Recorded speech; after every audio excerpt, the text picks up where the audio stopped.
If you replay conversations endlessly, here's the real reason. It's 11:30 p.m.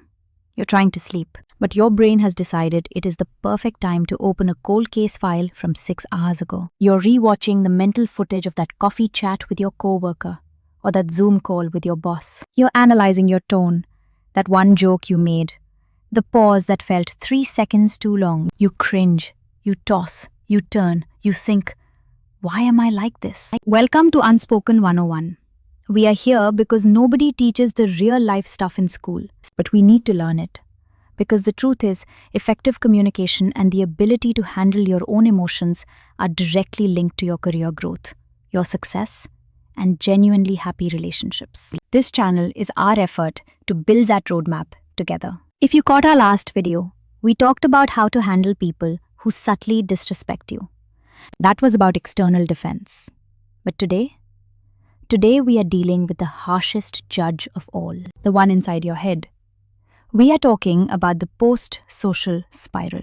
Let's talk about the science of overthinking. Let's be real for a second. We have all been there. You leave a social interaction feeling okay, but then the doubt creeps in. Your brain turns into a forensic scientist analyzing a crime scene.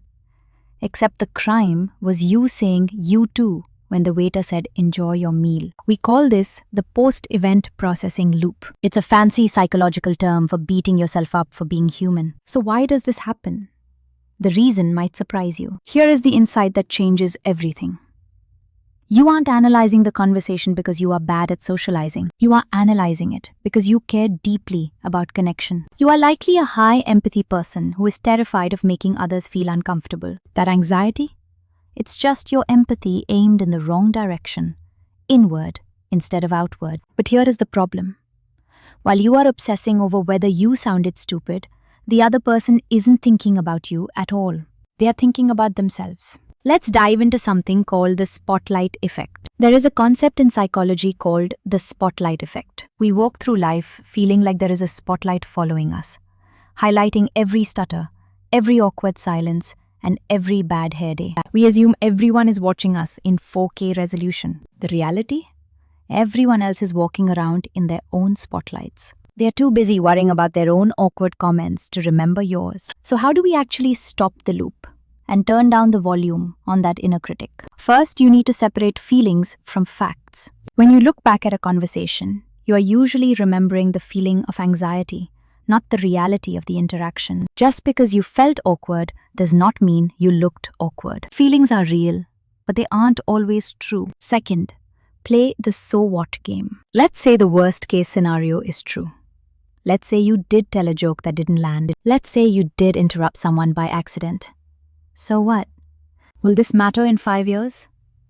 Will it matter in 5 weeks? Will it even matter next Tuesday? Social fumbles are not fatal. They are the admission price for being a person who interacts with other people. Perfection is not required for connection. In fact, people actually like you more when you are a little imperfect. It makes you safe. It makes you real. Next time the replay button gets stuck, I want you to interrupt the pattern. Physically shake it off and tell yourself, I am allowed to be human. I am allowed to be messy. And I am finished with this conversation. If you are tired of overthinking and ready to start navigating your social life with actual confidence, you are in the right place. We are decoding the unspoken rules of adulthood, one video at a time. This journey is better when we do it together. So hit that like button if this hit home and subscribe to join us. Let's build the social intelligence we all deserve. See you in the next one.